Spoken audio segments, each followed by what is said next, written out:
Chapter 1. My First Home.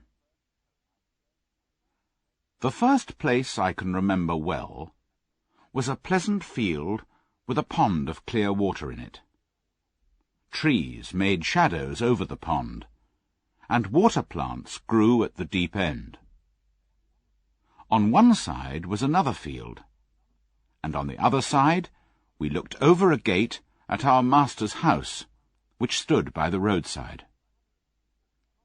At the top of our field were more tall trees, and at the bottom was a fast-running stream. While I was young, I lived on my mother's milk, but as soon as I was old enough to eat grass, my mother went out to work during the day and came back in the evening. There were 6 other young horses in the field, although they were older than I was. We all galloped together round the field and had great fun, but sometimes the others would kick and bite. "They are young farm horses, and haven't learned how to behave," my mother told me. "You are different. Your father is well known, and your grandfather twice won the most important race at Newmarket. Your grandmother was quiet and gentle, and you have never seen me kick or bite, have you? I hope you will grow up to be gentle and a willing worker, and never bite or kick." I have never forgotten my mother's advice. She was a clever and sensible old horse. Her name was Duchess, but our master often called her Pet. He was a good, kind man, and my mother loved him very much. Whenever she saw him at the gate, she trotted across. He used to pat her and say, "Well, old Pet, and how is your little darky?" I was a dull black colour, so he called me Darky. He sometimes brought a piece of bread for me, or a carrot for my mother, and I think we were his favourites. When I was 2 years old, something happened which I have never forgotten. It was early spring, and there was a light mist over the trees and fields. I and the other young horses were feeding at the lower end of the field when we heard the distant cry of dogs. The oldest among us lifted his head to listen. "There are the hounds," he said, and immediately raced off. The rest of us followed him to the top of the field, where we could see several fields beyond. My mother and another old horse were standing near. "They've found a hare," said my mother, "and if they come this way, we shall see the hunt." Soon the dogs were all racing down the field next to ours, making a loud yo, yo, yo, yo sound at the top of their voices. After them came men on horses, some in green coats, and all galloping as fast as they could. Suddenly the dogs became silent, and ran around with their noses to the ground. "They've lost the smell of the hare," said the old horse. "Perhaps it will escape." But the dogs began their yo, yo, yo, yo again, and came at full speed towards our field. Just then, a hare, wild with fear, ran towards the trees. The dogs jumped over the stream and ran across the field, followed by the huntsman. 6 or 8 jumped their horses over the stream, close behind the dogs. Before the hare could get away, the dogs were upon her with wild cries. We heard a terrible scream, and that was the end of the hare. One of the men picked her up and held her by the leg. She was covered in blood, but all the huntsmen seemed pleased. I was so greatly surprised that at first I did not see what was happening by the stream. But when I did look, I saw a sad sight. 2 fine horses were down, one in the stream and the other on the grass. One rider, who seemed unhurt, was climbing out of the water, but the other lay quite still. "His neck is broken," said my mother. "I can't understand why men are so fond of this sport. They quite often hurt themselves and ruin good horses, all for one hair that they could get more easily some other way. But we are only horses, and don't know why men do these things." They carried the dead rider to our master's house, and I heard afterwards that it was George Gordon, the only son of a local landowner, and a fine young man. A man from the village came to look at the black horse on the grass. The animal was in great pain, and one of his legs was broken. The man began to feel the horse all over. Then he shook his head. Someone ran to our master's house and came back with a gun. Soon after, there was a loud bang and a terrible cry. Then all was still. The black horse did not move again. My mother was very unhappy. "I've known that horse for years," she said. "His name was Rob Roy. He was a good, brave horse." She never went near that end of the field again. Not many days after, we heard the church bell, and saw a long, strange black carriage pulled by black horses. They were taking the body of young George Gordon to the churchyard to bury him. He would never ride again. I never knew what they did with Rob Roy, but it was all for one little hare.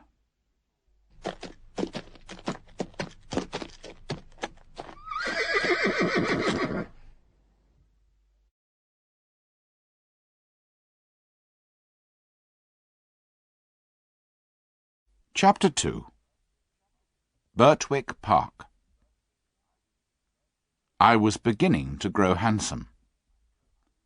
My coat was fine and soft, and was a shiny black. I had one white foot, and a pretty white star on my forehead. When I was 4 years old, Mr. Gordon came to look at me. He looked closely at my eyes, my mouth, and my legs, and then I had to walk and trot and gallop for him. "When he's been trained," Mr. Gordon said to my master, "he will do very well." My master liked to train his horses himself before selling them, and the next day my training began. To train a horse is to teach him to wear a saddle, and to carry a man, woman, or child on his back. The horse must also learn to wear a collar, and to stand still when it is put on. Then to have a carriage fixed behind him, and to go fast or slow, whichever his driver wishes. He must never bite, or kick, or talk to other horses, and must always do what his master tells him, however tired or hungry he feels. Like all horses that have grown up, I had to wear a bit and bridle. A bit is a great piece of cold, hard metal, as thick as a man's finger, which is pushed into a horse's mouth between his teeth and over his tongue, with the ends coming out at the corners. It is held there by straps, which go over the horse's head, under his neck, round his nose, and under his chin. Reins, which the rider holds, are fastened to each end of the bit. Slowly, with my master's kind words and gentle ways, I learned to wear my bit and bridle. Next there was the saddle. My master put it on my back very gently, then fixed the straps under my body, speaking quietly to me all the time. Then one morning he got on my back and rode me round the field on the soft grass. He did this every day until I was used to it. Then he took me to the village, where a man fixed metal shoes onto each hoof. My feet felt heavy and strange, but I got used to this too. There were more new things to wear. First, a heavy collar on my neck, and a bridle with great side pieces against my eyes, called blinkers. With these on, I could only see in front of me. But in time, I got used to everything, and could do my work as well as my mother. For a fortnight, my master sent me to a neighbour's farm for another kind of training, which was very useful to me. One field was next to the railway, and had sheep and cows in it, and I was put in among them. I shall never forget the first train that thundered by, and how I galloped to the far side of the field, trembling with fear at this terrible noise. But after a few days, I cared as little as the sheep and cows when a train passed by.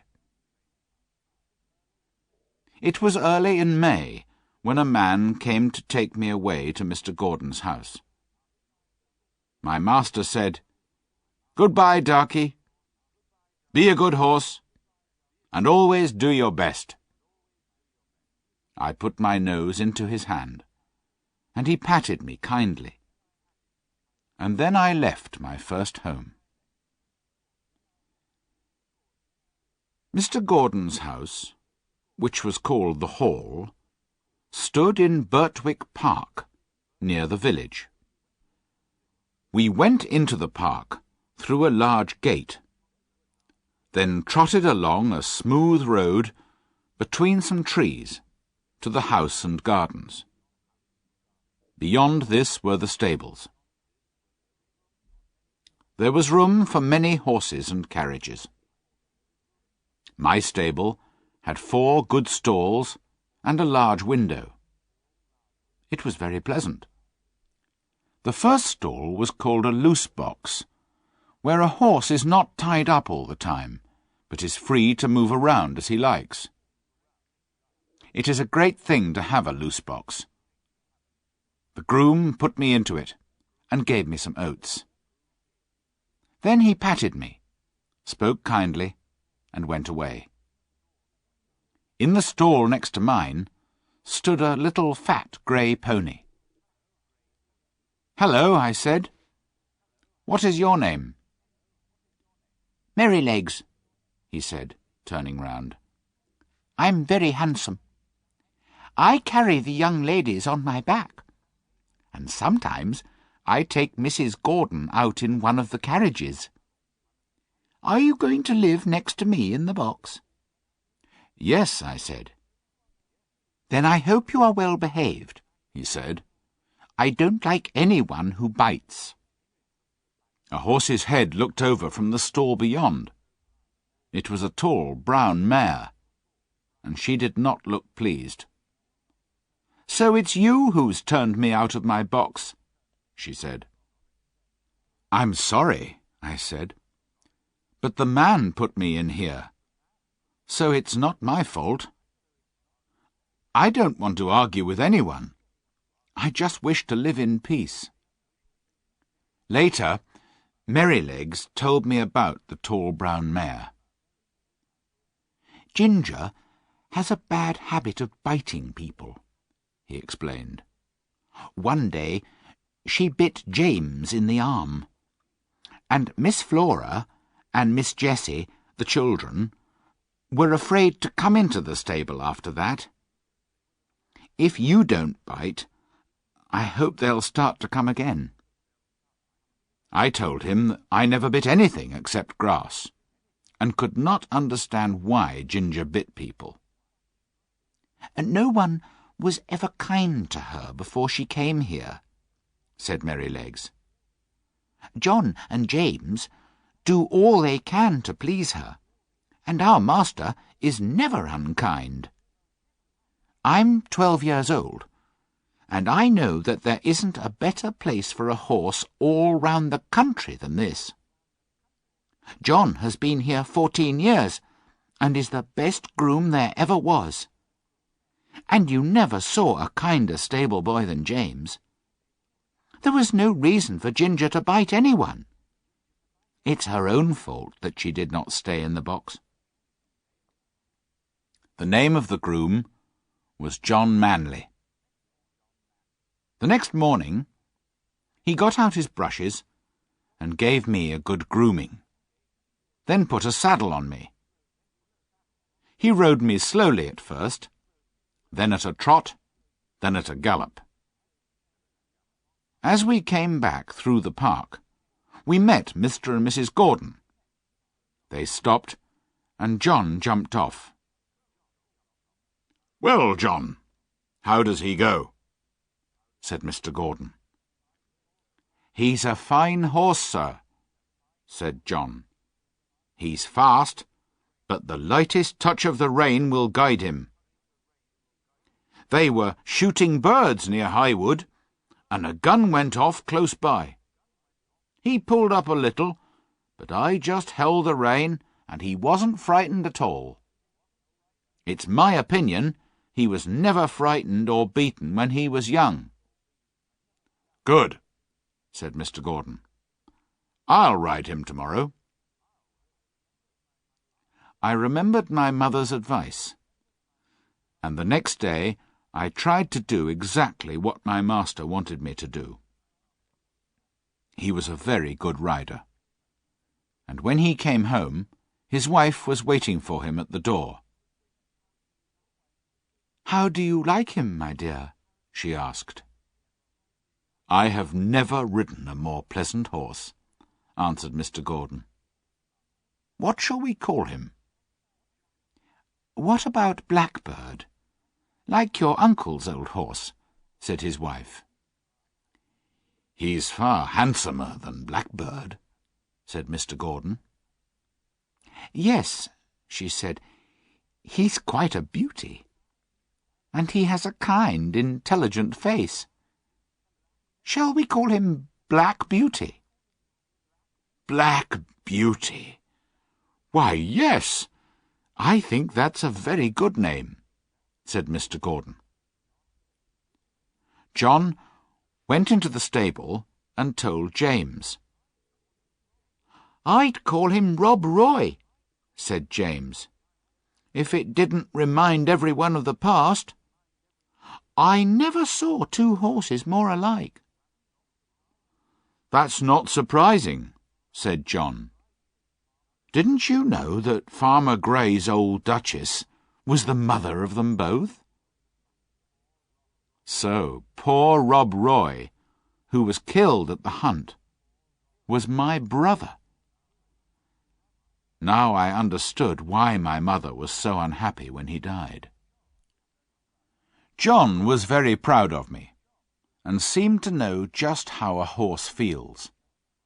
And James was kind too. A day or two later, I went out in the carriage with Ginger. I wondered how we would get on together, but I found it easy to trot along beside her.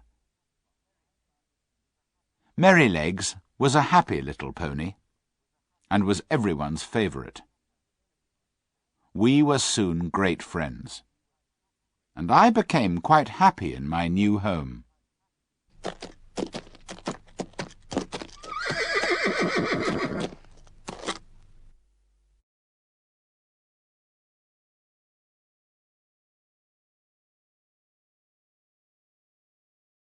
Chapter 3. Ginger's Story.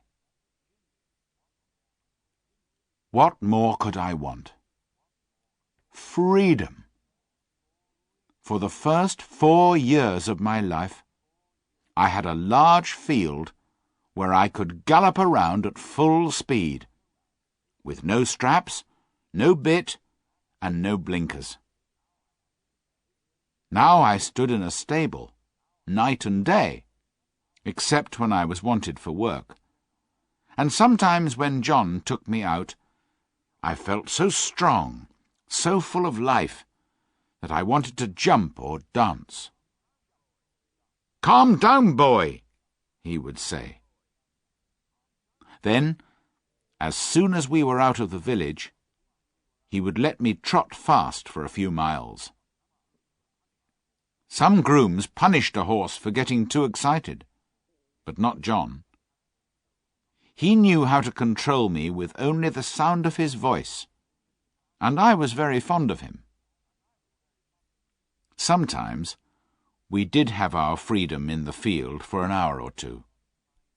This was on fine Sundays in the summer, because the carriage never went out on Sundays. It was wonderful.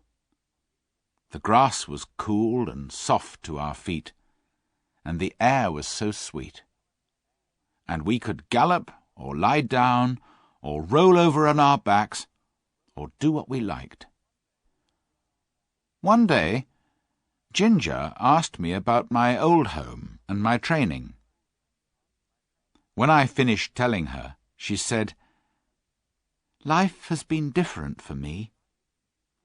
I was taken from my mother when I was young, and there was no kind master like yours to look after me. I had a bad time when I was trained.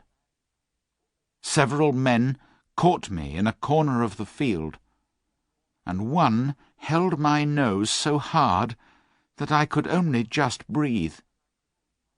Then another pulled my mouth open to put the bit in, and I was pulled along and beaten from behind.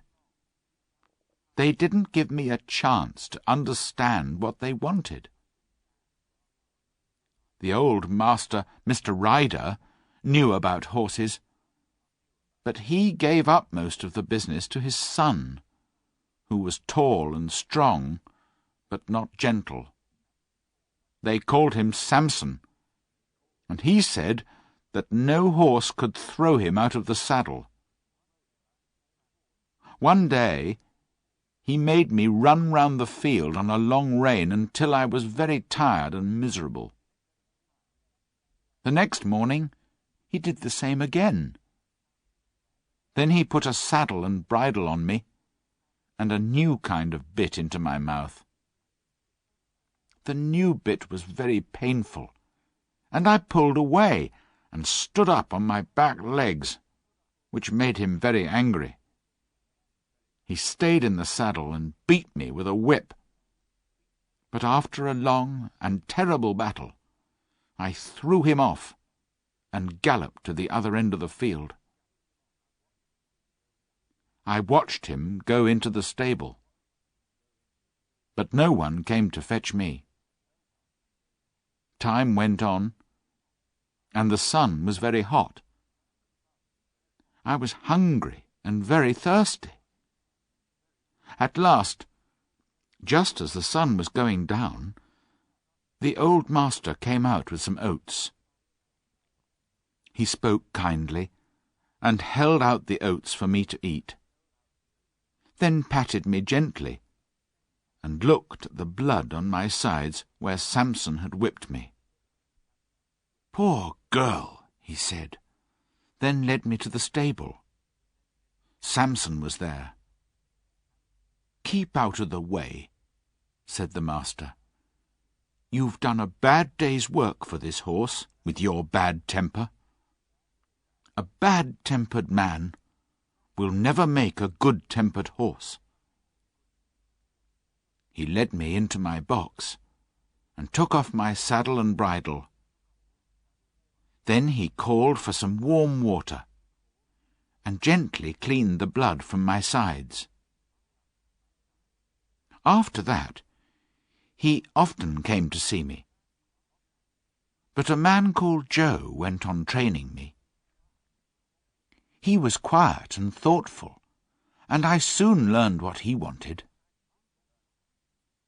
After my training, Ginger went on, I was bought by a dealer to match another horse of my colour. But then we were sold to a man in London who drove us with a bearing rein, a rein to hold our heads up unnaturally high, and to keep them there for hours and hours, until the pain was terrible. We had to wear 2 bits instead of 1, and mine was so sharp that it made my mouth bleed. Sometimes we waited for hours, while our master or mistress was at parties or the theatre, and if we weren't patient, the driver would whip us. "Didn't your master care about you at all?" I said. "Only about how we looked," replied Ginger. "He knew very little about horses. The driver told him I had a bad temper, but would soon get used to the bearing rein. I was willing to work and learn, but they were so cruel that it made me angry. Then I broke away from the carriage one day, and that was the end of that place. I was sold to another man, but he had a groom as bad-tempered as Samson. He hit me across the legs with his stable brush if I didn't move quickly. I hated him, and one day when he made me angry, I bit him. He never came into my stall after that, and I was soon sold again. A dealer heard of me, and said he thought he knew one place where I should do well. "It's wrong for a fine horse to go bad like that," he said. "And I was brought here, not long before you came. Of course, it's very different here. But who knows how long it will last? I've decided that all men are my natural enemies." I was sorry for Ginger. But as the weeks went on, she became happier and more gentle. "I do believe Ginger's getting quite fond of me," James said one day.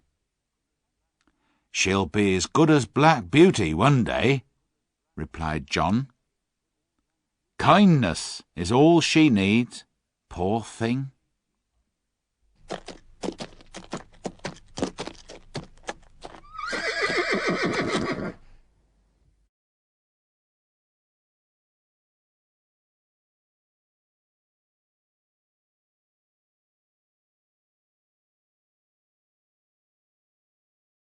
Chapter 4. Kindness and Cruelty. A neighbour of the Gordons, Mr. Bloomfield, had a large family of boys and girls, who often came to play with Miss Jessie and Miss Flora. One of the girls was the same age as Miss Jessie. 2 of the boys were older, and there were several little ones. Whenever they came, the children loved to ride Merrylegs. One afternoon, when they were visiting, James brought Merrylegs in and said, "Now behave yourself." "What did you do, Merrylegs?" I asked him. "Those young people didn't seem to know when I was tired," he said. "So I just threw them off backwards. It was the only thing they could understand. "You threw the children off?" I said. "Oh, no. Did you throw Miss Flora or Miss Jessie?" "No, of course not. I'm quiet and careful with them, and with the little ones. I'm the best friend and riding teacher those children have.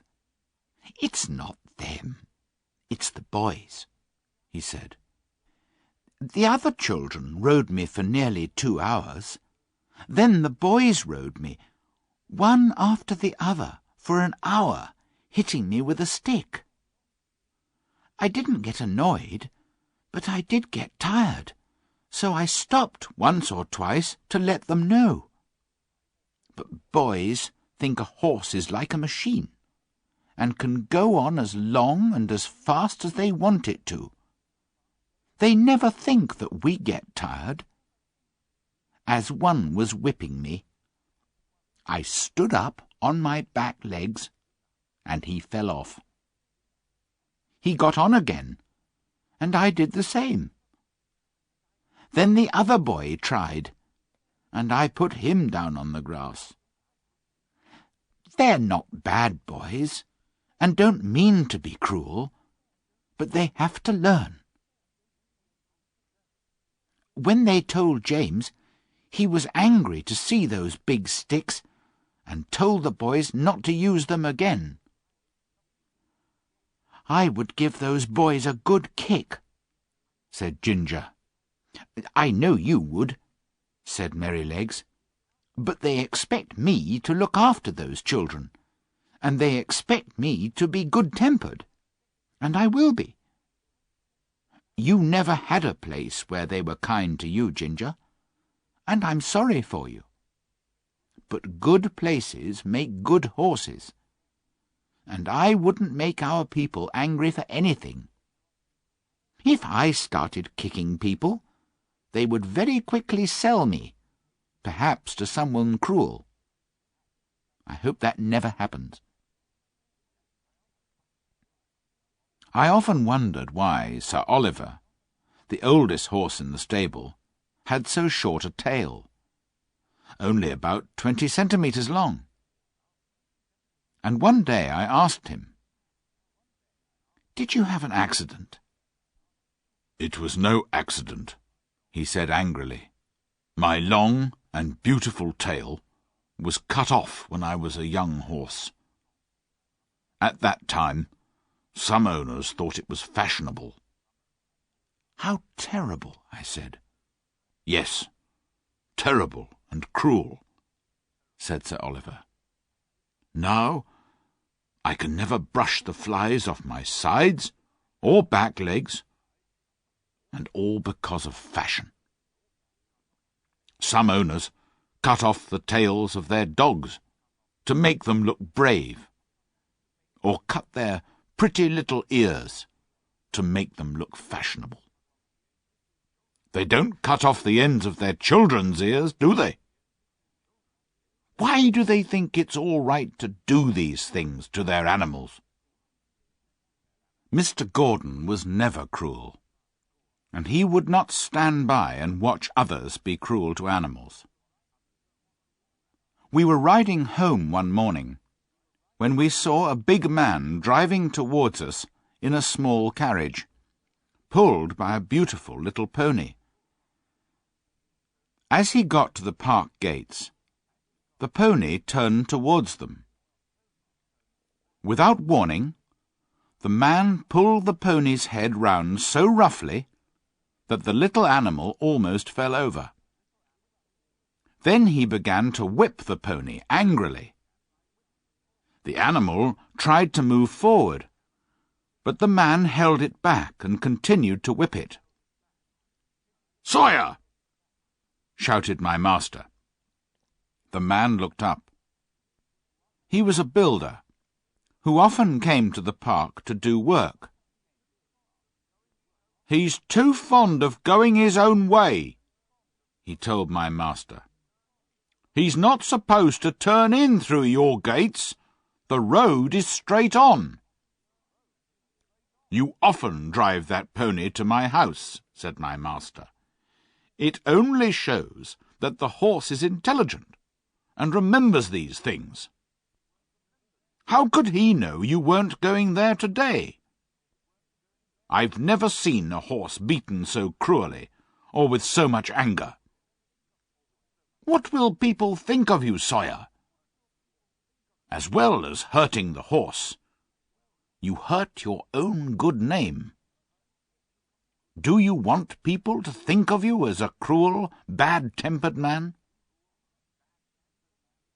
We went home slowly, and I could tell by his voice that the master was unhappy at what we had seen.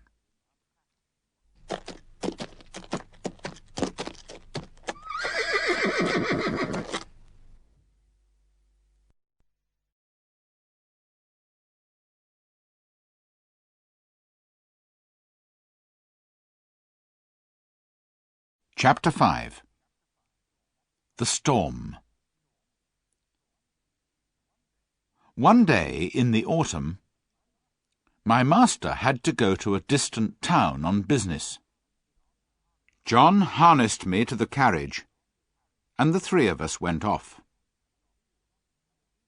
There had been a lot of rain, and the wind was very strong. When we came to the river, the water was so high it nearly reached the wooden bridge, and many of the fields were under water. In one low part of the road, the water was halfway up to my knees. We got to the town, and the master's business took a long time. It was late in the afternoon when we started back for home.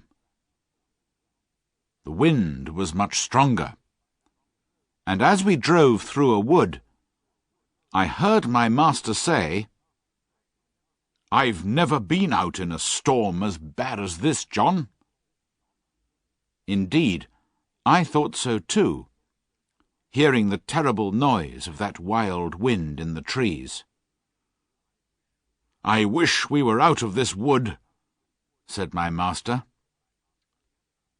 "Yes, sir," agreed John.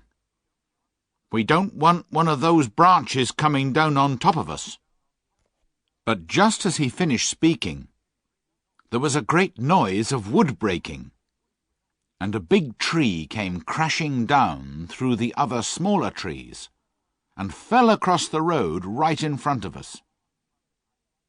I was very frightened, and I stopped immediately. But I didn't turn round or try to run away. John jumped out and quickly ran to my side. "What can we do now, John?" said my master. "We can't drive over the tree or get round it, sir," said John. "We'll have to go back to the crossroads and take the longer road round to the wooden bridge. It will make us late, but the horse isn't tired." It was nearly dark when we got to the wooden bridge. We could see water over the middle of it, but this often happened when the river was high. But the moment my feet touched the first part of the bridge, I was sure something was wrong, and I stopped suddenly. "Go on, Beauty," said my master, and he touched me with the whip. I did not move, so he hit me sharply, but I would not go forward. "There's something wrong," said John, and he jumped from the carriage and began to look round. He tried to lead me forward. "Come on, Beauty! What's the matter?" Of course, I could not tell him, but I knew the bridge was not safe. Just then, a man ran out of the house on the other side of the bridge. "Stop! Stop!" he cried. "What's the matter?" shouted my master. "The bridge is broken in the middle," said the man, "and part of it was carried away. If you come across, you'll fall in the river." "Thank you, Beauty," John said to me, and turned me gently round to the right-hand road by the riverside. It got darker, and the wind got quieter as I trotted towards home by another, much longer road. The two men were quiet for some time, but then my master spoke. "We were very close to drowning in that river, John," he said. "Men may be clever enough to think of things for themselves, but animals know things without thinking, and that's often saved a man's life, as it has ours tonight. People don't realize how wonderful their animals are, nor do they make friends with them as they should." When we arrived back at Birtwick Park, the mistress ran out to meet us. "I've been so worried," she said. "Are you all right? Did you have an accident?" "We nearly did," said my master. "But Black Beauty was cleverer than we were, and saved us all from drowning." One morning, early in December, the master came to the stable with a letter in his hand, looking very serious. "Good morning, John," he said. "Tell me, does James work hard, and do what you tell him to do?" "Yes, sir, always," replied John. "And he doesn't stop work when your back is turned?"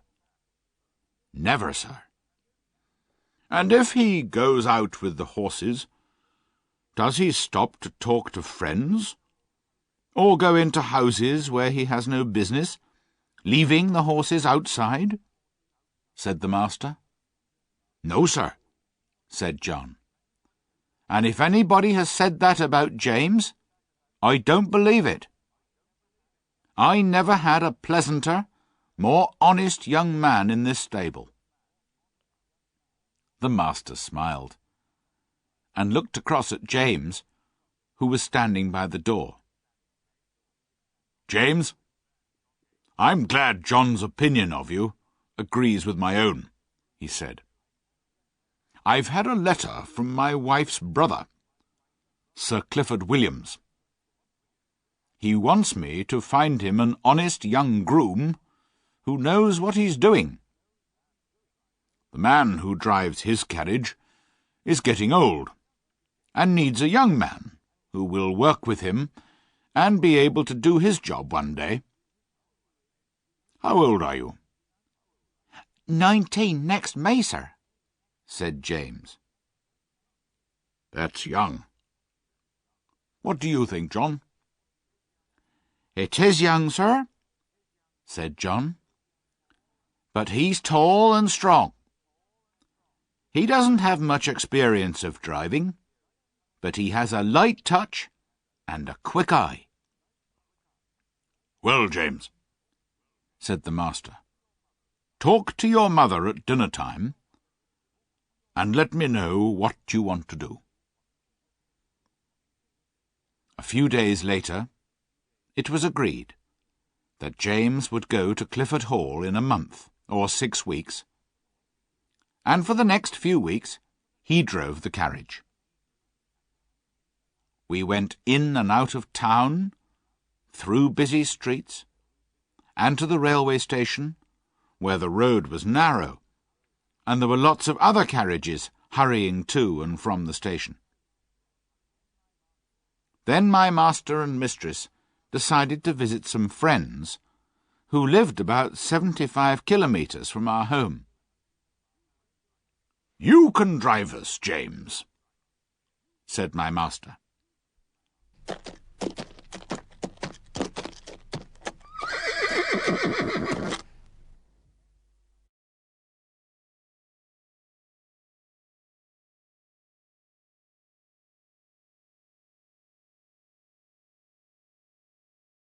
Chapter 6. The Fire. The first day, we travelled about 50 kilometres. But James drove carefully and made sure that Ginger and I were always on the smoothest part of the road. It was evening when we reached the hotel where we were going to stay that night. It was in the marketplace, and 2 stablemen came out to us.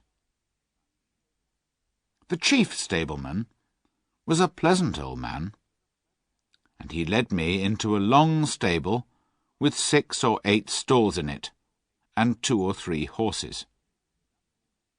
The younger man brought in Ginger, and James watched while we were groomed. "I thought I was quick," James told the old stableman, "but you're quicker than anyone." "I've worked with horses since I was 12 years old, and I can tell you, it's good to be able to work with a well-behaved, well-cared-for animal like this," said the stableman, patting my neck. "Who is your master?" "Mr. Gordon of Birtwick Park," said James. "I've heard of him," said the stableman. "He's a good judge of horses, and the best rider in this part of the country." "He doesn't ride very often now," said James. "Not since the poor young master was killed."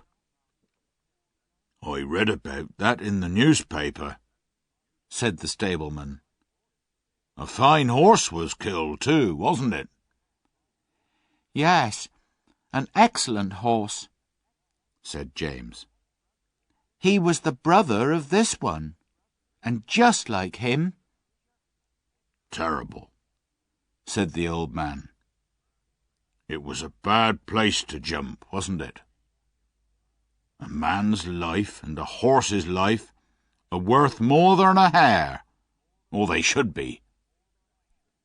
Later that evening, the younger stableman brought in another horse, and a young man with a pipe in his mouth came into the stable to talk to him.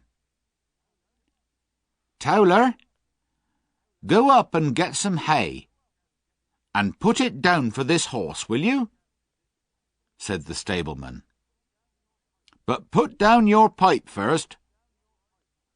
"All right," said the other man, and went up a ladder and through a little door. I heard him step across the floor over my head and push down some hay through a hole in the roof into the new horse's feeding place.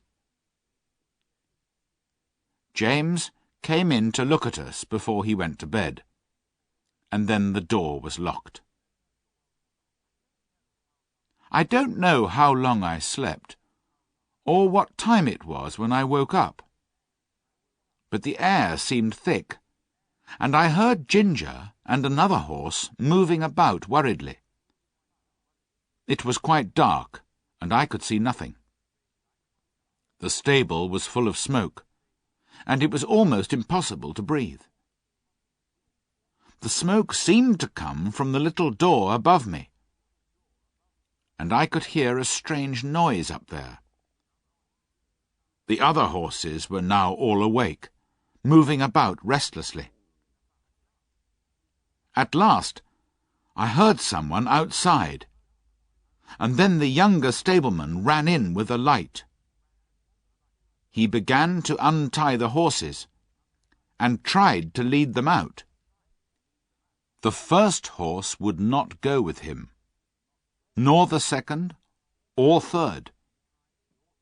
He tried to pull me out, but he was so frightened himself that he frightened me, and I would not move.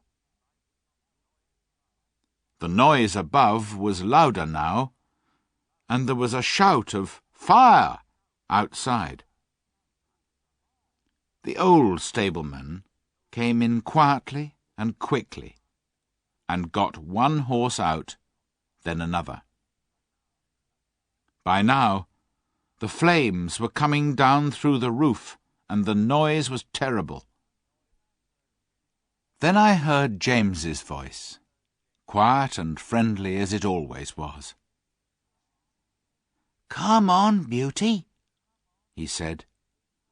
"We'll soon get you out of this smoke." He took off his scarf and tied it over my eyes, then led me out, patting me all the time. He took the scarf off, then shouted, "Take this horse, somebody, while I go back for the other." Windows in the hotel were open, and people were shouting. I watched the stable door, where the smoke came out thicker than ever. Then I heard one voice above all the others, and recognized it as my master's. "James Howard!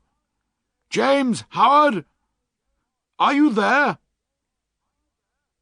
There was no answer, only the crash of something falling in the stable. But the next moment I saw James coming through the smoke, leading Ginger with him. "My brave boy," said the master. "Are you hurt?" James shook his head, unable to speak because of the smoke. Suddenly, I heard the sound of wheels and galloping horses. "It's the fire engine!" shouted someone. 2 horses ran past me, pulling the heavy fire engine. The fireman jumped out, and we went quickly into the wide, quiet marketplace, out of their way. The master led us to a large hotel on the other side, where a stableman came to take us in. Then the master hurried off to find his wife. The next morning he came to see how we were, and to speak to James. I did not hear much, but James looked very happy, and the master looked proud of him. How did the fire start? Someone said they saw Dick Towler go into the stable smoking a pipe, but that when Dick came out he didn't have it. The young stableman said that he asked Dick to go up the ladder to put down some hay, but also told him to put down his pipe first. Dick said that he did this, but nobody believed him. James said the roof and floor had all fallen in, and only the black walls were standing. The 2 poor horses, who could not get out, were buried under the fallen roof.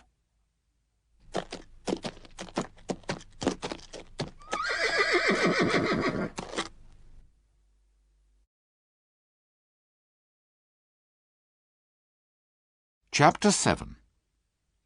Joe Green. The rest of our journey was very easy, and the next evening we reached the house of our master's friend, where a groom took us to a comfortable stable. We stayed 2 or 3 days, then returned home. John was glad to see us, and we were glad to see him.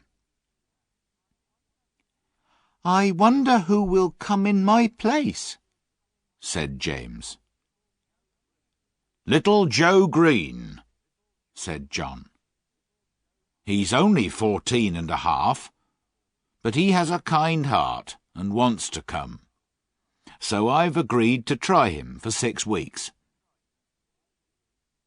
The next day, Joe Green came to learn all he could before James left. He was a nice, happy boy, and always came to work singing. But then the day came when James had to leave us. "I'm leaving a lot behind," he said sadly to John. "My mother, and you, a good master and mistress, and the horses. And I shan't know anybody at the new place." "It's hard to leave your home for the first time," said John. "But if you get on well, which I'm sure you will, your mother will be proud of you." Everyone was sorry to lose James, but Joe tried hard to learn, and John was pleased with him. One night, I woke up to hear the stable bell ringing loudly. I heard the door open at John's house, and his feet running up to the hall. He was back quickly. "Wake up, Beauty," he said, coming into the stable. "We must go quickly now." And before I could think, he had the saddle on my back and the bridle on my head. The master was waiting at the hall door, with a letter in his hand. "Ride for your life, John," he said. "Give this to Dr. White, then rest your horse, and be back as soon as you can. Mrs. Gordon is very ill." Away went John and I, through the park, through the village, and down the hill. There was a long piece of flat road by the riverside, and John said, "Now, Beauty, do your best." I needed no whip, and for 2 miles I galloped as fast as I could, perhaps even faster than my grandfather, who won the race at Newmarket. When we came to the bridge, John slowed me down a little and patted my neck. "Well done, Beauty," he said. Then I was off again, as fast as before. The air was cold, and the moon was bright, and it was a pleasant night. We went through a village, then a dark wood, then uphill, then downhill, and after 12 kilometres we came to the town. It was 3 o'clock when we stopped by Dr. White's door. John rang the bell, then knocked on the door like thunder. A window was pushed up, and Dr. White's head appeared. "What do you want?" he said. "Mrs. Gordon is very ill," said John. "You must come at once, or she'll die. Here's a letter." The doctor was soon at the door. "My horse has been out all day and is exhausted. Can I take yours?" "My master told me to rest him," said John. "But take him if you think it's best, sir." "I'll soon be ready," said the doctor. John stood by me and patted my neck. I was very hot. Then the doctor came out with his riding whip. "You won't need that, sir," said John. "Black Beauty will go until he drops." The doctor was a heavier man than John, and not so good a rider, but I did my very best. Joe was waiting at the gate, and the master was at the hall door. He did not say a word. The doctor went into the house with him, and Joe led me to the stable.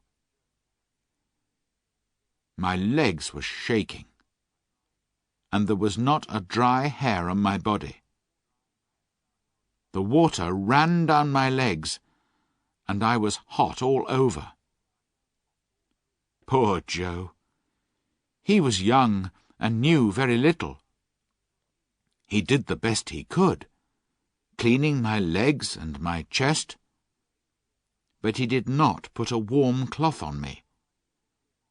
He thought I was so hot that I would not like it. He gave me some cold water to drink. Then he gave me some food and went away. Soon I began to shake and tremble with cold, and I ached all over. I wished John was there, but he had 12 kilometers to walk, so I tried to sleep. After a long time, I heard John at the door. I gave a low cry, and he was at my side in a moment. I could not tell him how I felt, but he seemed to know immediately. He covered me with 3 warm cloths, then ran for some hot water and made me a warm drink.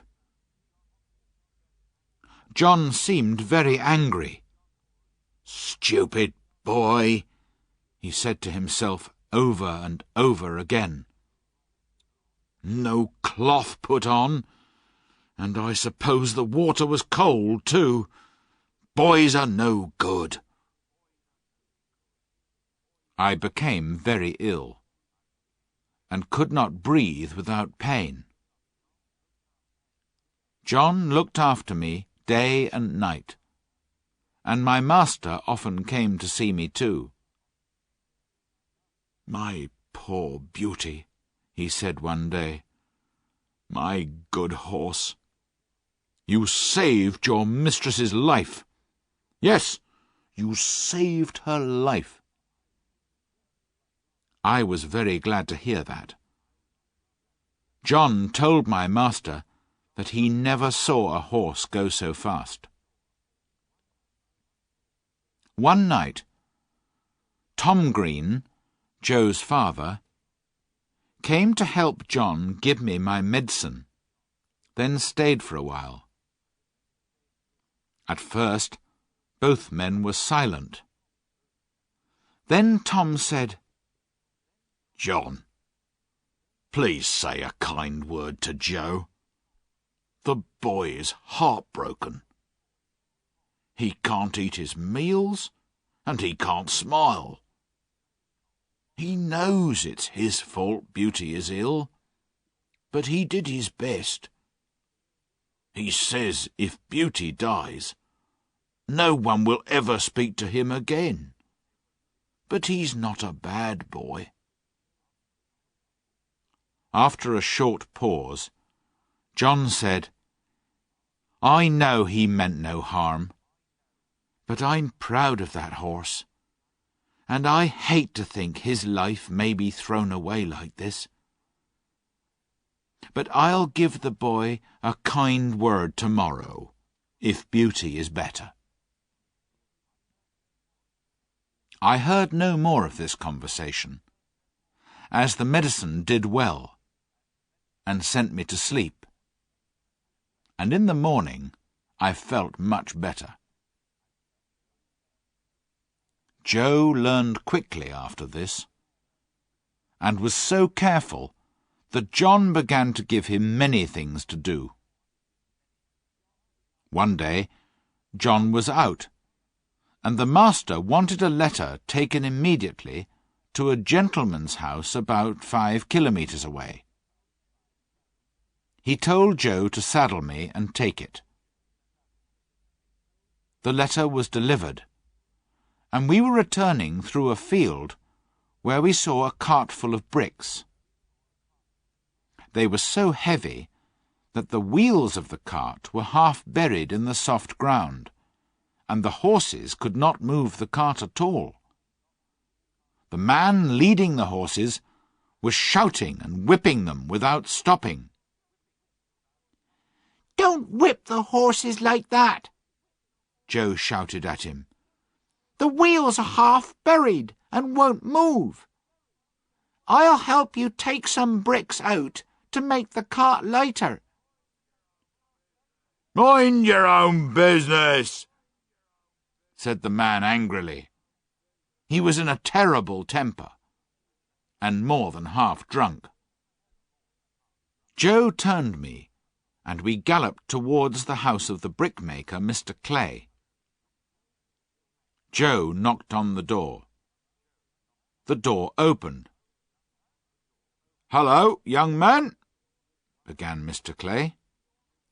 "There's a man in your field whipping 2 horses to death," Joe told him, his voice shaking with anger. "I told him to stop, but he wouldn't. I offered to help him lighten the cart, but he refused. I think he's drunk. Please go, sir." "I will," said the man, and hurried off. When we got home, Joe told John all about it. "You did the right thing," said John. "Many people would ride by and say it was none of their business.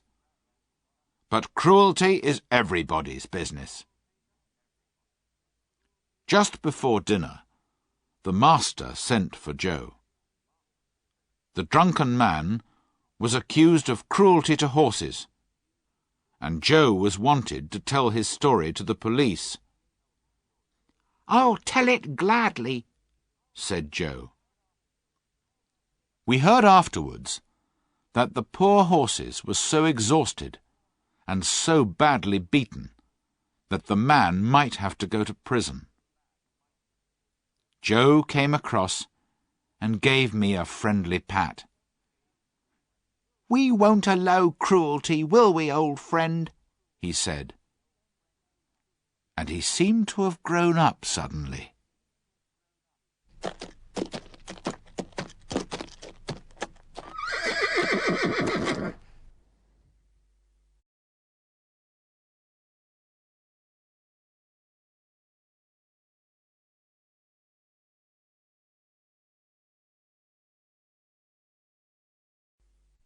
Chapter 8. Earl's Hall Park. I lived at Birtwick Park for 3 happy years. But then changes came. Our mistress was often ill, and the doctor advised her to go and live in a warm country for 2 or 3 years. Everyone was very sorry, but the master immediately started making arrangements to leave England. John did his work silently and sadly, and Joe didn't sing any more. Then we heard that the master had sold Ginger and me to an old friend of his, Lord Grey. Merrylegs was given to the neighbour, Mr. Bloomfield, and Joe was employed to look after him. John was offered several good jobs, but he wanted to wait and look around. "I want to train young horses," he told the master.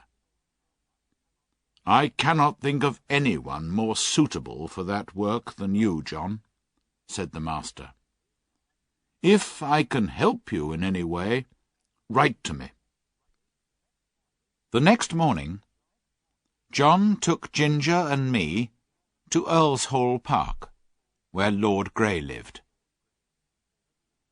There was a very fine house and lots of stables. John asked for Mr. York, who was going to be our new driver. Mr. York was a good-looking man of about 40, with a voice that expected to be obeyed. He called a groom to take us to our boxes, then invited John to have a drink with him. We were taken to a pleasant stable and put in boxes next to one another. Then we were groomed and fed.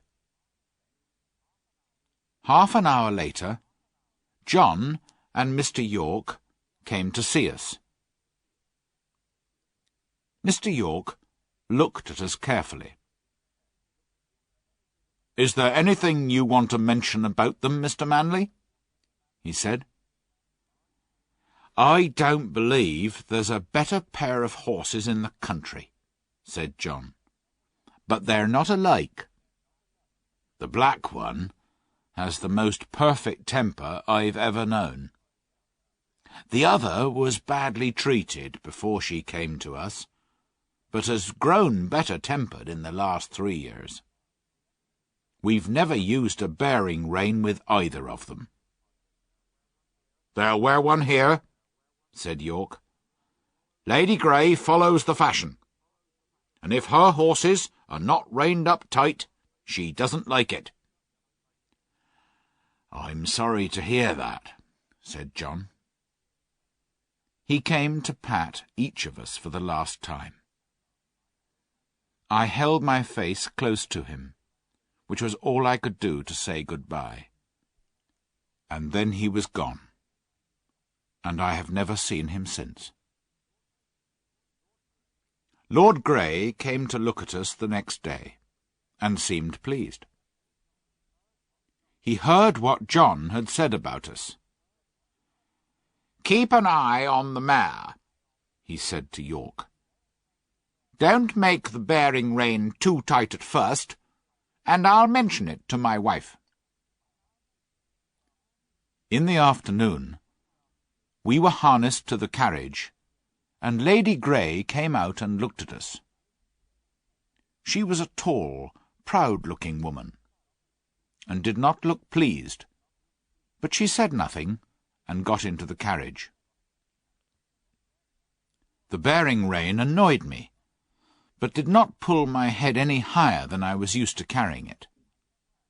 I was worried about Ginger, but she seemed quite happy.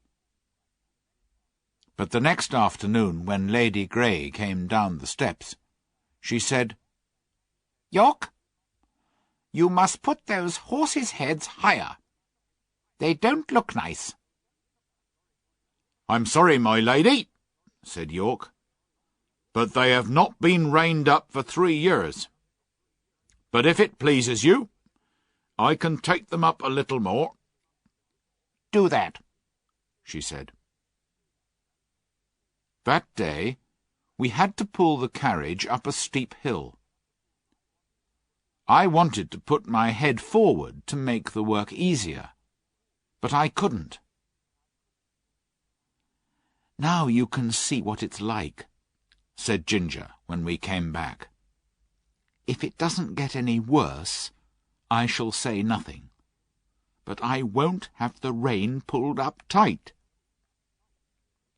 Each day the bearing reins were shortened a little more. Then one day Lady Grey came out later than usual and said, "York, when will you get those horses' heads up? Pull them up at once, and let's have no arguing." York came to me first, and made the rein very tight. Then he went to Ginger. But the moment he took off the rein in order to shorten it, she stood up on her back legs. York and the groom could not control her. She kicked herself out of the carriage and fell down, kicking me on the leg as she went. York sat on her head to keep her still and shouted, "Let the black horse out! Undo the carriage! Cut the harness!" The groom cut me out of the harness and hurried me back to my box, then ran back to York. I was angry, and my leg hurt, and I felt that I wanted to kick the first person who came near me. Soon after, Ginger was led in by 2 grooms. York was with her, and came to look at me. "I knew those bearing reins would cause trouble," he said to himself. He saw where I had been kicked, and washed the place gently with hot water to help the pain. Lord Grey was angry when he heard what had happened. He blamed York for taking orders from the mistress, and York said that he would take orders only from Lord Grey himself from now on. But things went on the same as before, except that Ginger was never put into the carriage again. I pulled it with a horse called Max, who was used to the tight rein. But those 4 months pulling Lady Grey's carriage were terrible. The sharp bit cut into my tongue and mouth. The rein hurt my neck and made it difficult to breathe, and I felt tired and very miserable. In the spring, Lord Grey and some of his family went up to London and took York with them. 2 daughters remained at the Hall. Lady Harriet never went out in the carriage, and Lady Anne preferred riding on horseback with her brother or cousins. She chose me for her horse, and I enjoyed these rides, sometimes with Ginger, sometimes with Lizzie, a horse liked by the young gentleman. There was a gentleman called Blantyre staying at the Hall, who always rode Lizzie, and was so pleased with her that Lady Anne wanted to try her. "I don't advise it," said Blantyre. "She's too easily frightened for a lady to ride." "My dear cousin," said Lady Anne, laughing, "I've been riding horses since I was a baby, and have followed the hounds many times. Now help me up." So Blantyre helped her into the saddle, then climbed on me. Just as we were moving off, Lady Harriet asked for a message to be taken to Dr. Ashley in the village. The village was about 2 kilometres away, and the doctor's house was the last one in it.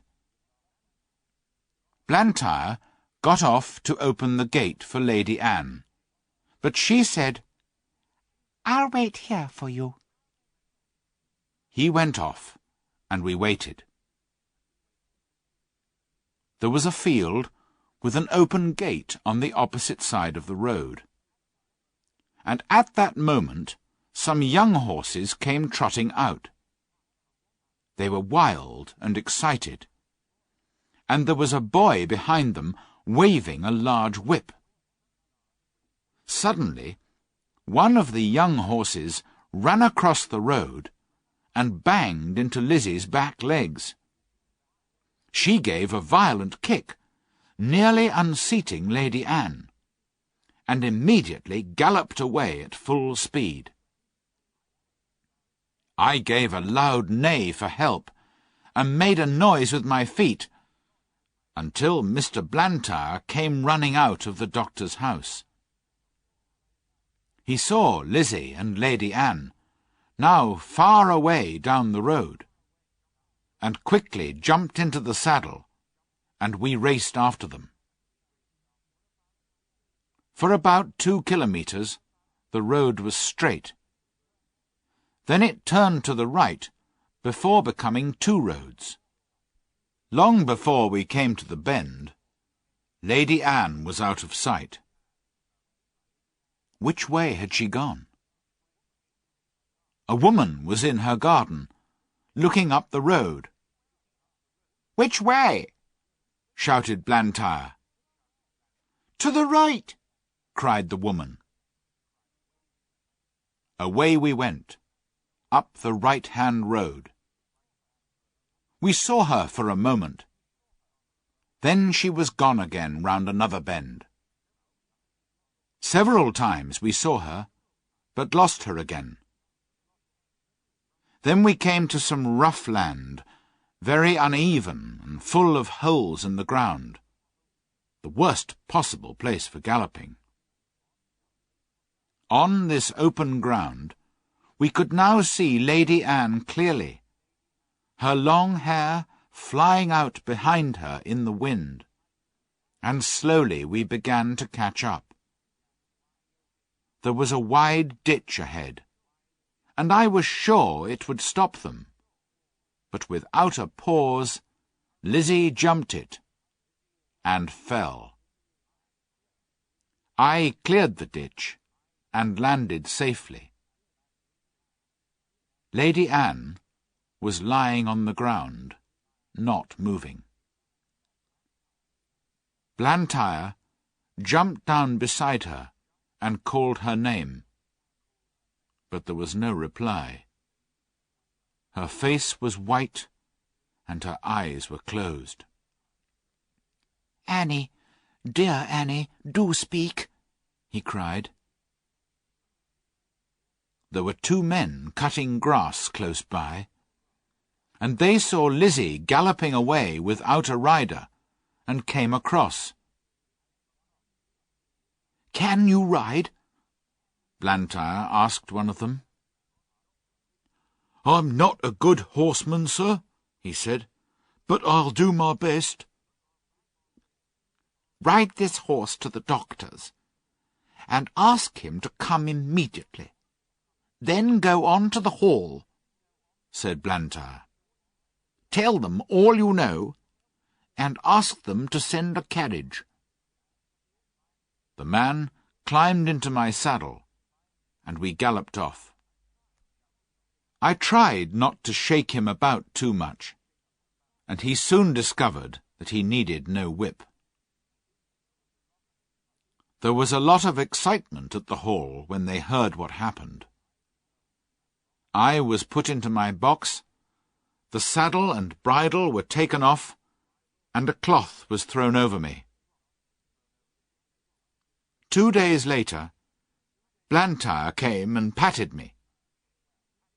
"You did well," he said. "I'm sure you knew Annie was in danger. She must ride only you from now on." From this, I knew that my young mistress was out of danger, and would soon be able to ride again.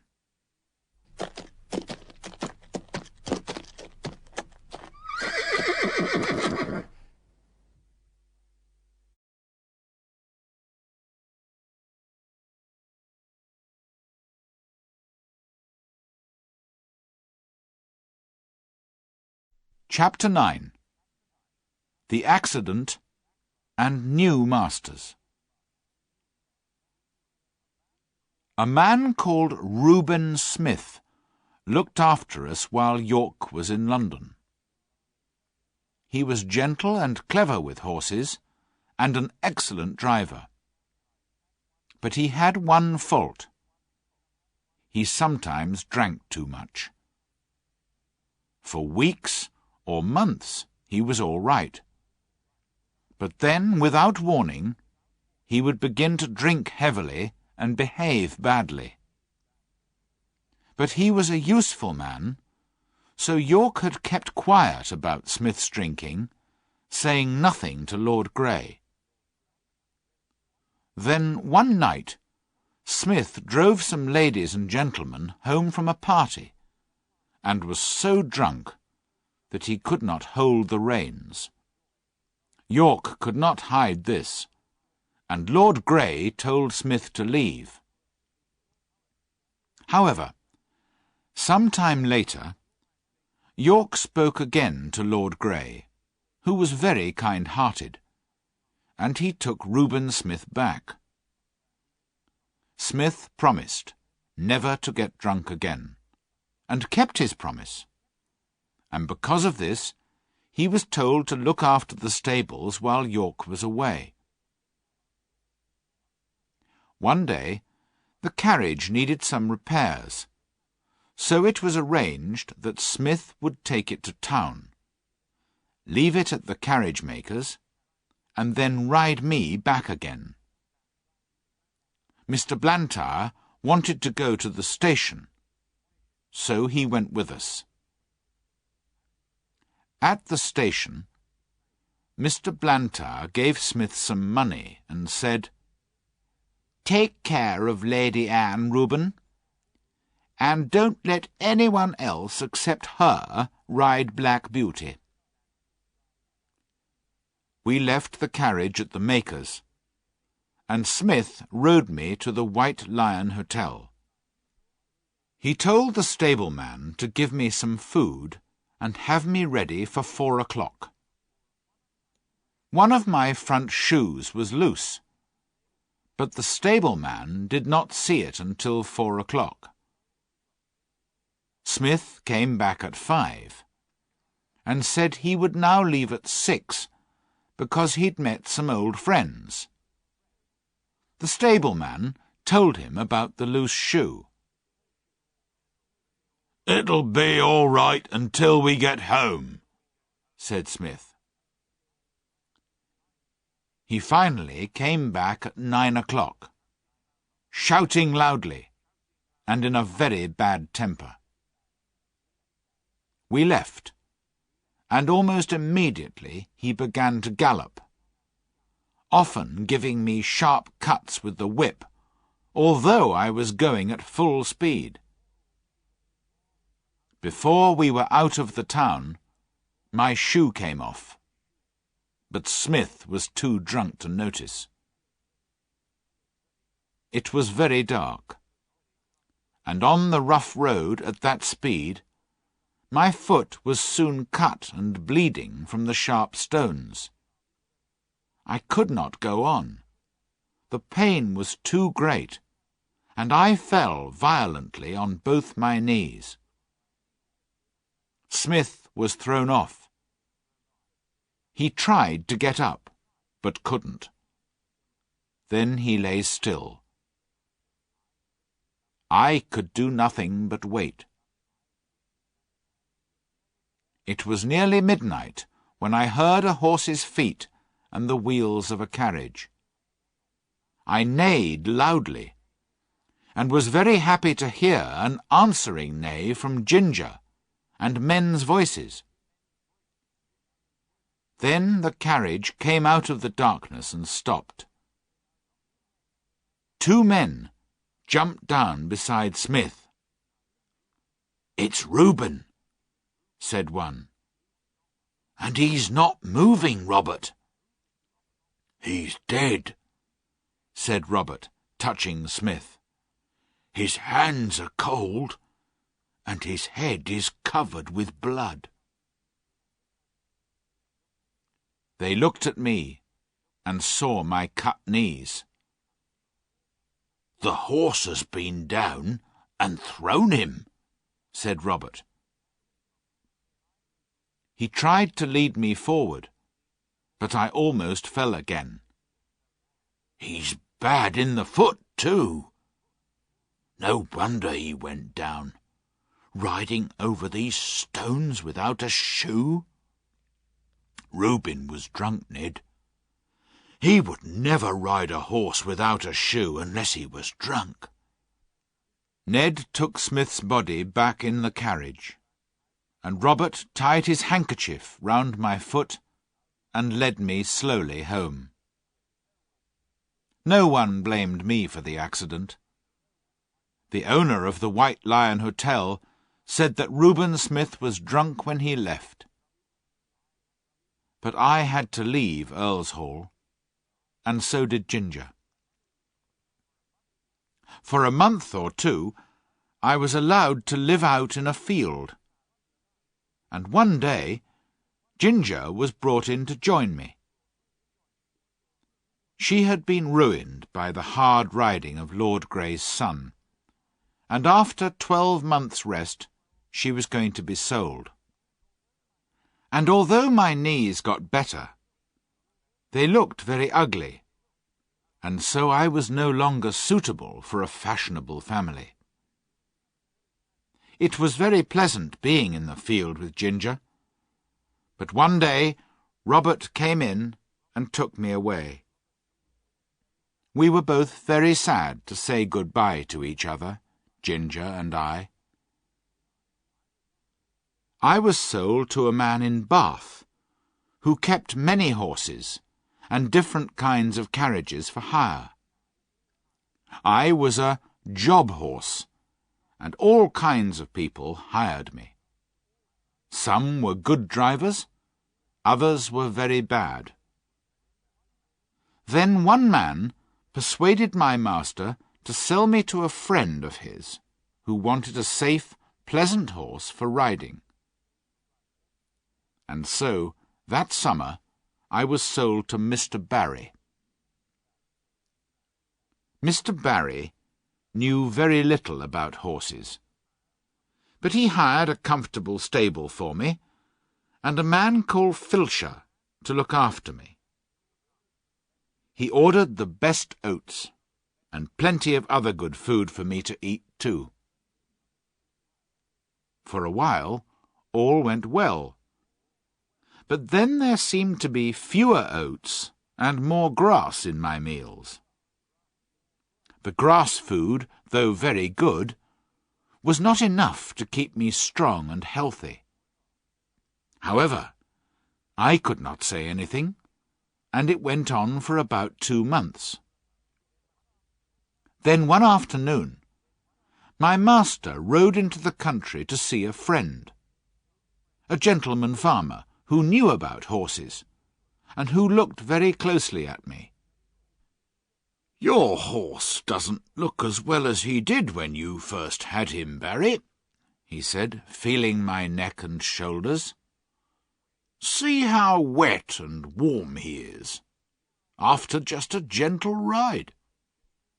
My groom says that horses are never in good condition in the autumn," said my master. "But this is only August," said the farmer. "With your light work and the good food, he shouldn't be like this. I don't know who eats your oats, my friend," he went on, "but I doubt that your horse gets any of them. I advise you to watch your groom more closely." Oh, how I wanted to speak! I wanted to tell my master where his oats went to. My groom came every morning at 6 o'clock, bringing his little boy with him. The boy carried a basket and went into the room where the oats were kept. I would see them filling a bag with oats and putting the bag into the basket. 5 or 6 mornings after the visit to the farmer, the boy left the stable with his basket of oats, but came back soon after looking frightened, with 2 policemen holding his arms. "Show me where your father keeps the food for his chickens," one policeman said to the boy. The boy began to cry, but there was no escape. Moments later, the policeman found another empty bag, like the one in the boy's basket, and they took Filcher away with them. That was the last I ever saw of him.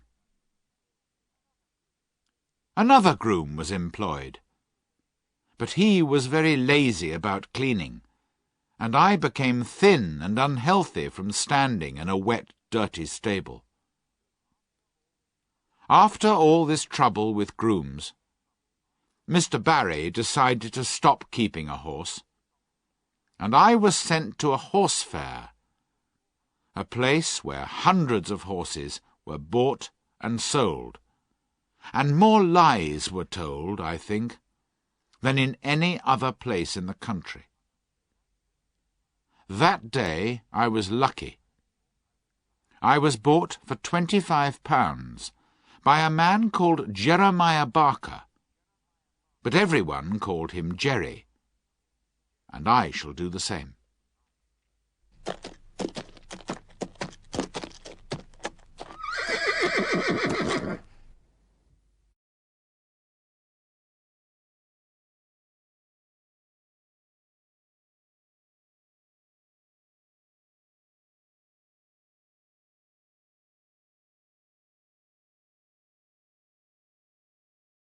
Chapter 10. A London Cab Horse. Jerry Barker was a small man, but well-made and quick in all his movements. He lived in London and was a cab driver. Jerry's wife, Polly, was a little woman with smooth, dark hair and dark eyes. His son, Harry, was nearly 12 years old and was a tall, good-tempered boy. His daughter, Dolly, was 8, and she looked just like her mother. Jerry had his own cab and 2 horses, which he drove and groomed himself. His other horse was a tall, white animal called Captain. The next morning, Polly and Dolly came to see me. Harry had helped his father since early that morning, and had already decided that I would be a good horse. Polly brought me a piece of apple, and Dolly brought me some bread. "We'll call him Jack, after the old one," said Jerry. "Shall we, Polly?" "Yes," she said. "I like to keep a good name going." Captain went out in the cab all morning, and I went out in the afternoon. Jerry took a lot of care to make sure that my collar and bridle were comfortable, and there was no bearing rein. We went to the cab stand, where the other cabs were waiting for passengers, and took our place at the back of the last cab. Several of the other drivers came to look at me. "Too handsome," said one. "You'll find something wrong with him one morning." Then a man in a grey coat and grey hat came up. His name was Grant, and he looked a happy, sensible kind of man. He had been longer on the cab stand than any of the other men, so they let him through to have a look at me, and waited for his opinion. He looked me all over very carefully, then said, "He's the right kind for you, Jerry. I don't care what you paid for him. He'll be worth it." My first week as a cab horse was very hard. I was not used to London. The noise, the hurry, the crowds of horses, carts and carriages. But Jerry was a good driver, and soon discovered that I was willing to work and do my best. He never used the whip on me, and we soon understood each other as well as a horse and man can do. Jerry kept his horses clean, and gave us plenty of food and fresh water, and on Sundays we rested. I never knew a better man than my new master. He was kind and good-tempered, like John Manley. Harry was clever at stable work, and always wanted to do what he could. Polly and Dolly came in the morning to brush out the cab and to wash the glass, while Jerry gave Captain and me a grooming. There was a lot of laughing and fun between them. which all helped to keep Captain and me happy. The family came early in the morning, because Jerry did not like lateness. It always made him angry when people wanted him to drive hard because of their own lateness. One day, 2 wild-looking young men called to him, "Cabby, hurry up! We're late for our train at Victoria. Get us there in time for the 1 o'clock train, and we'll pay you double." "I will take you at the usual speed, gentlemen," said Jerry. "Extra money doesn't pay for extra speed." Larry's cab was standing next to ours. He opened the door and said, "I'm your man, gentlemen. My horse will get you there all right." And as he shut them in, with a smile at Jerry, he said, "He always refuses to go faster than a trot." Then, whipping his horse hard, he went off as fast as he could. Jerry patted me on the neck. "Extra money won't pay for that kind of thing, will it, Jack?" he said. Although he was against hard driving to please careless people, he always went at a fair speed, and was not against going faster if there was a good reason. I remember one morning we were on the stand waiting for a passenger when a young man carrying a large suitcase went by. He stepped on a piece of apple which lay in the road, and fell down heavily. Jerry ran across the road and helped him up, then took him into a shop to sit him down. Some time later, the young man, looking white and ill, came out again and called Jerry. So we went across the road. "Can you take me to the South Eastern Railway?" he said. "My fall has made me late, and it's very important that I don't miss the 12 o'clock train. I'll pay you extra if you can get me there in time." "We'll do our best, sir," said Jerry, and helped him into the cab. It was always difficult to drive fast in the city in the middle of the day, when the streets were full of traffic. But Jerry and I were used to it, and no one was faster at getting through the carriages and carts, all moving at different speeds, going this way and that way. In and out we went as fast as a horse can do it. And we got to the station just as the big clock showed 8 minutes to 12. "We're in time," said the young man happily. "Thank you, my friend, and your good horse too. Take this extra money." "No, sir," said Jerry.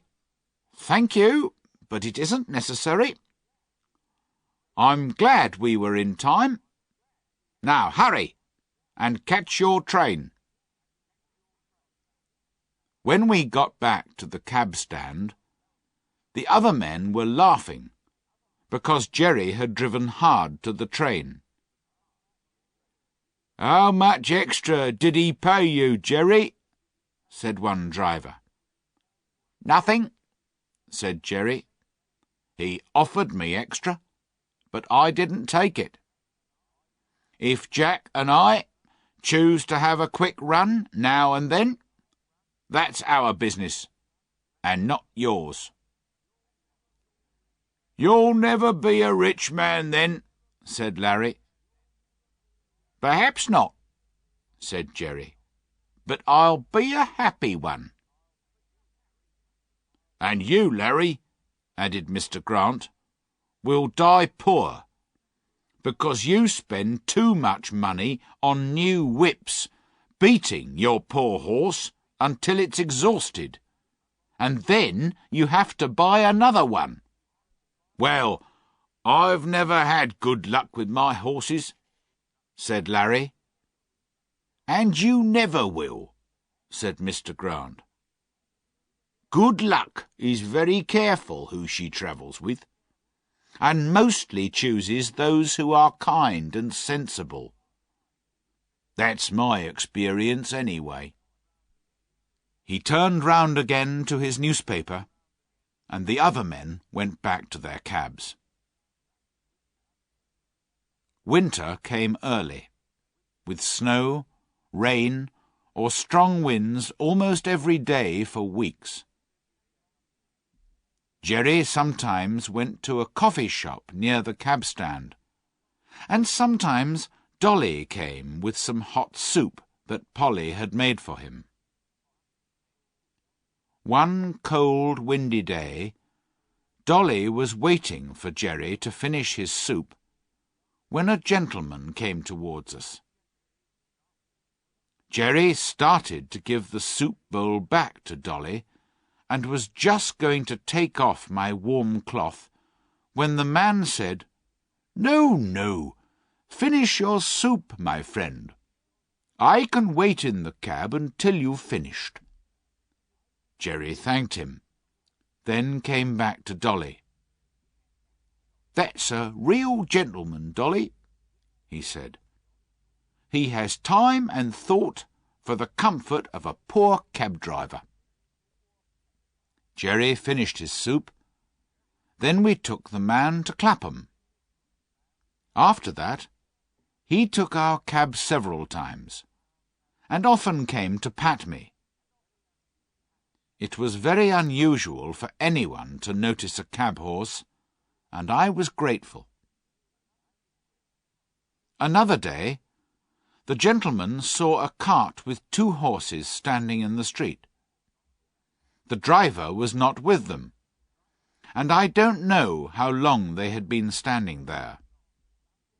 However, they decided to move on a few steps. Suddenly, the cart driver ran out of a building and caught them. He seemed very angry, and began to whip the horses hard, even beating them around the head. Our gentleman saw him, and walked quickly across. "Stop that at once, or I'll call the police," he said. The driver was drunk, and he began to shout, but he stopped whipping the horses. Meanwhile, our gentleman wrote down the name and address that was on the side of the cart. "Why do you want that?" shouted the driver. Our gentleman didn't answer. He came back to the cab. "Many people have thanked me for telling them how their horses have been used," he told Jerry. "I wish there were more gentlemen like you, sir," said Jerry. "They're needed in this city."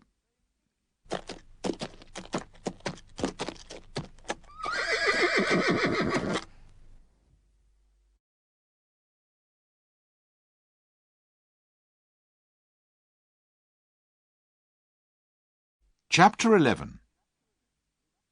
Goodbye to Old Friends. One day, we were waiting outside one of the London parks when a dirty old cab drove up beside ours. The horse was brown, with bones that showed through her coat. I was eating some hay, and the wind took a little of it her way. The poor animal put out her long, thin neck and picked it up, then turned and looked for more. There was a hopeless look in her dull eye, and I wondered where I'd seen her before. Then she looked straight at me.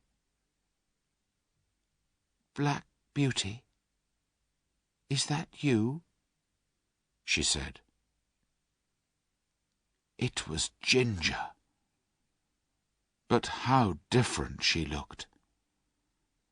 Her face, which was once so full of life, was now miserable and full of pain, and her breathing was very bad. I moved closer to her so that we could have a quiet talk, and it was a sad story that she told me.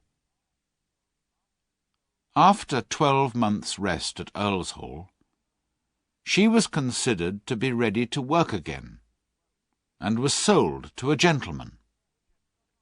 She got on well for a little while, but after a long gallop one day, she became ill again. She was rested, was seen by a horse doctor, then sold. In this way, she went from owner to owner several times, each one poorer than the one before. So, at last, I was bought by a man who keeps a number of cabs and horses and hires them out," said Ginger. "You look happy and comfortable with life as a cab horse, and I'm glad. But it's different for me. They whip me and work me 7 days a week. They say that they paid more for me than I was worth, and now they're trying to get their money back by working me until I drop." "You used to stand up and fight when people were cruel to you," I said. "Yes, I did once," said Ginger. "But men are stronger than we are. And if they're cruel and have no feelings, then there's nothing we can do about it. Oh, I wish the end would come. I wish I was dead." I was very sad. I put my nose against hers, but could find nothing to say that would cheer her up. I think she was pleased to see me, because she said, "You're the only friend I ever had." A few weeks after this, a cart with a dead horse in it passed by our cab stand.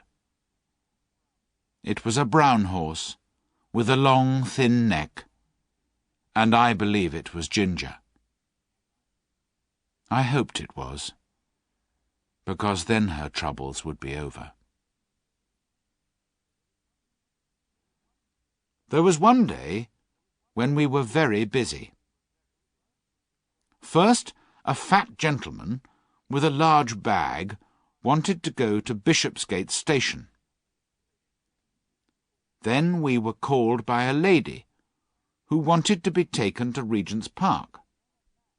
Then a man jumped into the cab and called out, "Bow Street Police Station, quick!" After another journey or two, we came back to the cab stand, and Jerry gave me some food, saying, "We must eat when we can on days like this, Jack." And he took out the meat and bread Polly had given him. But neither of us had eaten many mouthfuls before a poor young woman came along the street. She was carrying a child, and she looked lost and worried. "Can you tell me the way to St. Thomas's Hospital, please?" she asked. "I have to take my little boy there, and I'm a stranger in London." The little boy was crying as she spoke. "He's in great pain and can't walk, but the doctor says that if I can get him to the hospital, then perhaps he'll get well again." You can't carry him through the crowd, said Jerry. It's 5 kilometres, and that child is heavy. I'm strong, said the woman. I think I can manage, if I know the way. You can't do it. Just get into this cab, and I'll drive you there. Don't you see that it's beginning to rain? No, sir, I can't do that, she said. I've only just enough money to get me home again. Listen, said Jerry. I've got a wife and children at home, and I'd be ashamed of myself if I let a woman and a sick child put themselves in danger. Get in the cab, and I'll take you for nothing. Oh, how kind you are, said the woman, and began to cry. Jerry opened the door, but 2 men ran up, calling out, "Cab!" "It's taken," said Jerry. But one man pushed past the woman and jumped in, followed by the other. "This cab is already taken, gentlemen," Jerry said again, "by this lady." "Lady," said one of the men unpleasantly, looking at the woman's poor clothes. "She can wait. Our business is very important. And anyway, we were in first, and we'll stay in." A smile came over Jerry's face as he shut the cab door.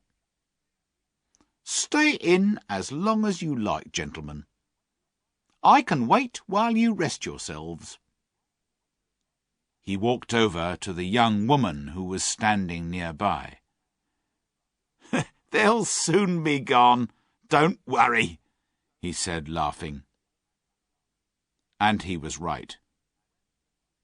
When the 2 men realized that they were going to have a very long wait, they got out, calling Jerry all kinds of bad names. After this, we were soon on our way to the hospital. "Thank you 1,000 times," said the young woman, as Jerry helped her out of the cab. "I hope your child will soon be better," said Jerry. He watched her go in, then patted my neck. It was something he always did when he was pleased. The rain was now coming down fast, and just as we were leaving the hospital, a lady came down the steps calling, "Cab!" Jerry seemed to know her at once. "Jerry Barker, is it you?" said the woman. "I'm very glad to find you here. It's difficult to get a cab in this part of London today." "I'll be proud to take you," said Jerry. "Where do you want to go?" "Paddington Station," said the woman. We got to the station and went in under cover. The lady stood beside the cab talking to Jerry for some time, and I discovered that she was once Polly's mistress. "How do you like cab work in the winter?" she asked Jerry. "Polly was worried about your cough last year."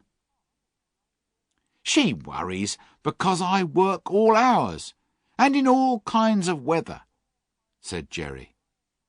"But I get on all right, and I would be lost without horses to look after."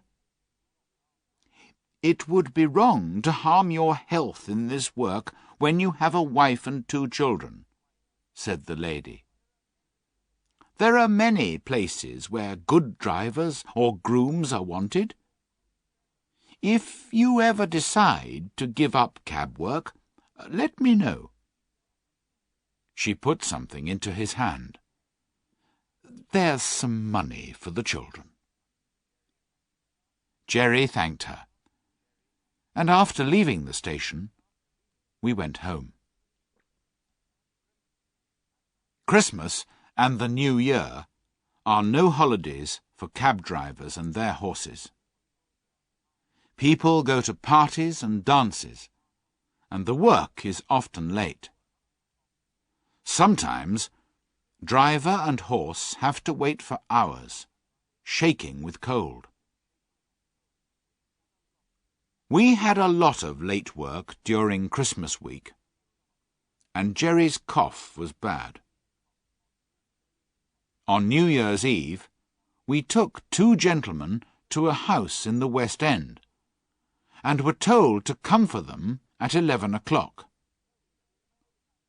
You may have to wait a few minutes, but don't be late, one of them said. Jerry arrived at the right time, and we waited. The wind was very cold, and it was snowing. Jerry pulled one of my cloths higher over my neck, then walked up and down, trying to keep warm.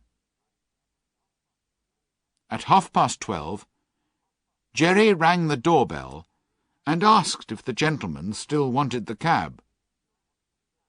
The man at the door said, "Oh, yes, you'll be wanted." At 1 o'clock, the door opened, and 2 men came out. They got in the cab without a word, and told Jerry where to drive. It was 3 kilometres away, and when the men got out, they didn't say they were sorry for the long wait, but they were angry when Jerry made them pay for the extra waiting time. But it was money hard earned. When we got home, Jerry could not speak, and his cough was terrible. But he groomed me and made sure that I was warm and comfortable. It was late the next morning before anyone came, and then it was only Harry. He cleaned us and gave us our food, but was very quiet. Later that morning he came again, and this time Dolly came with him. She was crying, and I discovered from their conversation that Jerry was dangerously ill. 2 days passed, and only Harry and Dolly came to the stable. On the 3rd day, Mr. Grant from the cab stand arrived when Harry was in the stable. "I won't go to the house, boy, but how is your father?" he said. "He's very bad," said Harry. "I'm sorry to hear that," said Mr. Grant. "He's the best man I know." But when he came the next day, Harry was able to tell him, "Father is better today. Mother hopes he will get over it soon." "Thank God," said Mr. Grant. He was a kind man, and did a lot to help the family during this time, because while Jerry was ill, he was earning no money, and we all had to eat. Jerry got slowly better, but the doctor said he must never do cab work again. The children talked a lot about what their mother and father would do, but a few days later, Dolly ran into the stable to find Harry. "There's a letter from Mrs. Fowler, Mother's old mistress," said Dolly. "She wants Father to be her carriage driver, and we're going to live in a cottage in the country, with chickens and apple trees and everything." This was bad news for me. I was not young now, and could not hope for a better master than Jerry, although Mr. Grant promised to find a comfortable place for me. I never saw Jerry again, and was very sorry to leave.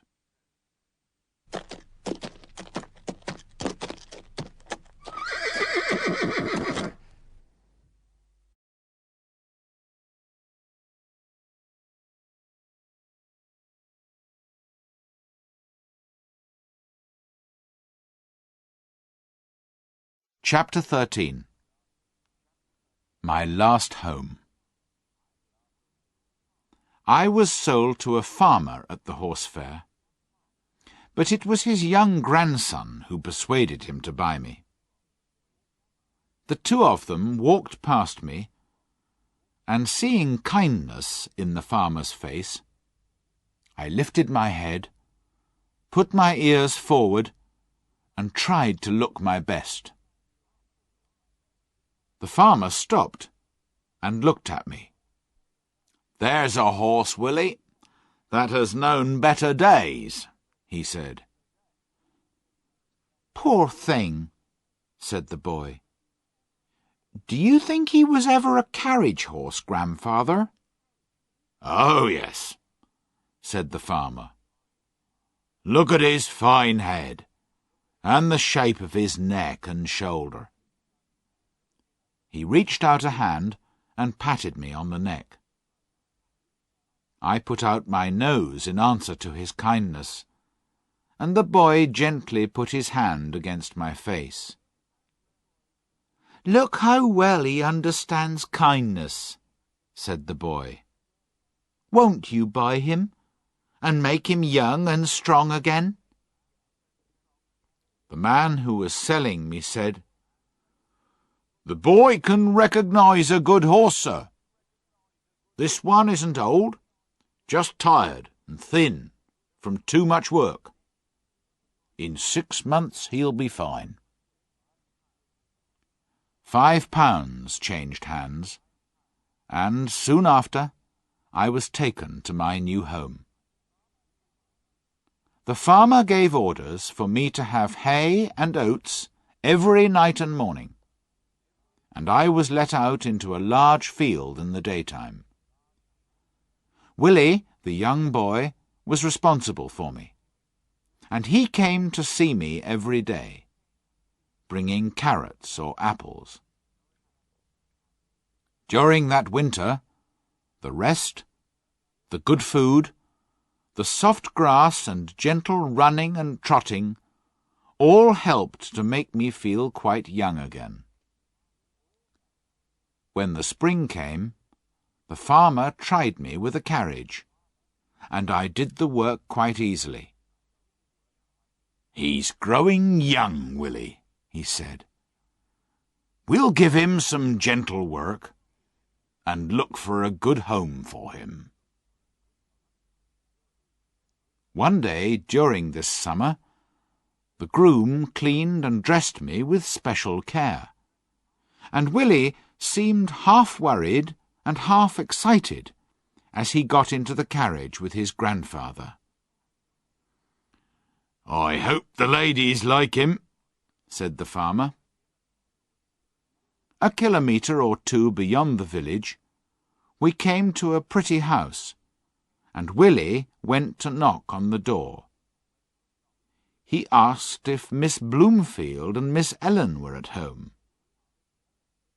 They were, and Willie stayed with me while the farmer went into the house. He came back about 10 minutes later with 3 ladies.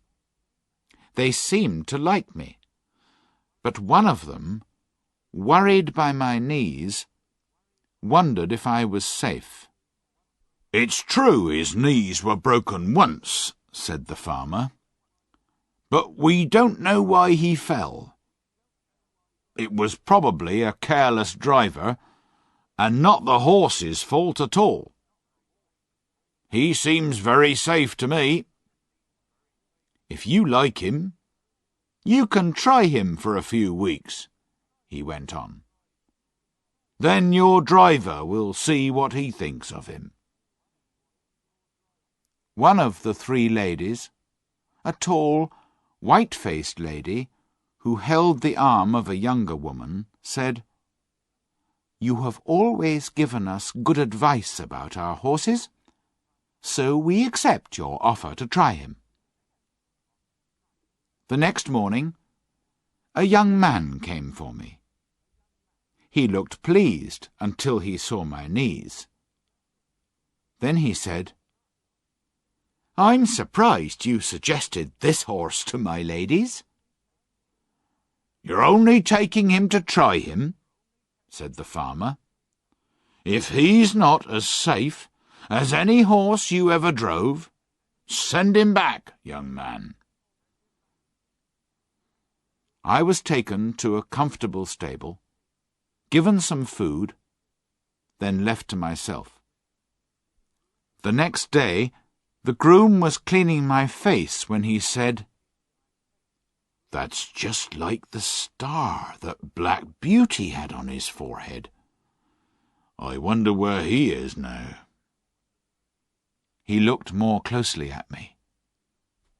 "White star on the forehead, one white foot, and a little white place on his back? It must be Black Beauty. Beauty, do you know me? I'm little Joe Green, who almost killed you." And he began patting me all over my back. I could not say I remembered him, as he was now a fine young man, with a black moustache and a deep voice.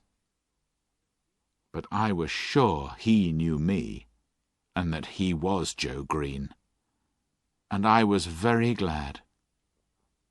I put my nose up to him and tried to say that we were friends. I never saw a man so pleased. That afternoon, I was harnessed to a carriage for Miss Ellen to try me. Joe Green went with her and told her that he was sure I was Mr. Gordon's old Black Beauty. "I shall write to Mrs. Gordon and tell her that her favourite horse has come to us," said Miss Ellen. "How pleased she will be." I have now lived in this happy place a whole year. Joe is the best and kindest of grooms. My work is easy and pleasant, and I feel my strength coming back again. The ladies have promised that they will never sell me, and so I have nothing to fear. And here my story ends. My troubles are all over, and I am at home. And often, before I am quite awake, I dream I am still in the field at Birtwick, standing with my old friends under the apple trees.